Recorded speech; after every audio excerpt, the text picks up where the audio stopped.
नमस्कार दोस्तों, मैं अभिषेक चित्रांशी। स्वागत है आप सभी का मेधावी पे। दोस्तों, हमने आपको पिछली क्लास में बता रखा था कि हम जैनिज़्म के बारे में बात कर रहे थे और उनके उप संप्रदायों के बारे में बात कर रहे थे। और मैंने उसकी क्लास के लास्ट में ही आपको बताया था कि हम आगे वाली क्लास जैन मूर्तियों के बारे में करेंगे, क्योंकि यहाँ से क्वेश्चन बहुत सारे आते हैं। तो जैन मूर्तियों के बारे में जो सबसे प्रथम मूर्ति के बारे में पढ़ने वाले हैं, कर्नाटक के श्रवणबेलगोला में यही जगह है जहाँ की चंद्रगुप्त मौर्य ने क्या लिया था, संलेखना लिया था। ये वही जगह है कर्नाटक का श्रवणबेलगोला। यहाँ पर बाहुबली की प्रतिमा 10वीं शताब्दी की बताई जाती है, जो कि गंग शासक के गंग शासक रचमल्ला या इन्हें राजमल्ल कहा जाता है, इनके जो मंत्री थे उनका नाम था चामुंड राय। उन्होंने जो है कि बाहुबली की प्रतिमा बनवाई थी। ये बाहुबली वही हैं जिनको मैंने आपको पहले डिस्क्रिप्शन में एक बार बताया था कि इन्हें ही जो है कि गोमतेश्वर कहा जाता है, या इन्हें कहीं कहीं गोमेत भी कहा जाता है। ठीक है, तो मैं क्या कह रहा हूँ, श्रवणबेलगोला कर्नाटक में बाहुबली की जो प्रतिमा है वो 10वीं सदी पुरानी है। ठीक है, इसे किसने बनवाया? गंग शासक के मंत्री रचमल्ला, गंग शासक रचमल्ला, या इनका दूसरा नाम जो है कि राजमल्ल, इनके जो मंत्री हैं चामुंड राय ने इसको बनवाया था।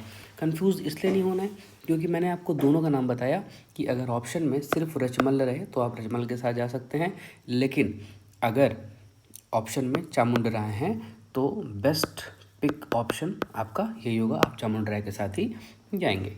गुप्त काल में कुमार गुप्त के उदयगिरी लेख में चर्चा है कि शंकर नाम के एक व्यक्ति द्वारा पार्श्वनाथ की प्रतिमा बनवाई गई।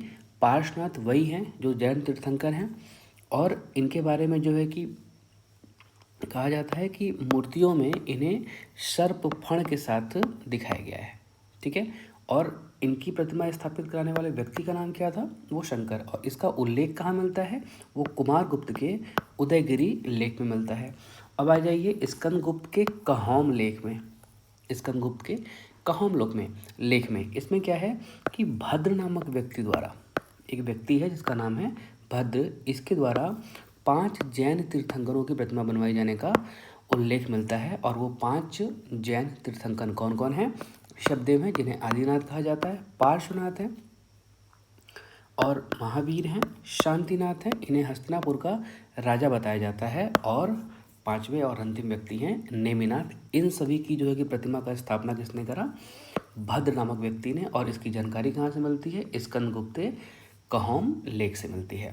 जैन धर्मावलंबी नए चंद्रमा के दिनों में कठोर तप का पालन करते हैं। नए चंद्रमा दिनों का मतलब क्या है कि जब चंद्रमा अपनी दूसरी अवस्था में होता है तो उन दिनों में जैनिज़्म के लोग जो हैं, जैन धर्म के लोग जो हैं, वो कठोर तपस्या का पालन करते हैं।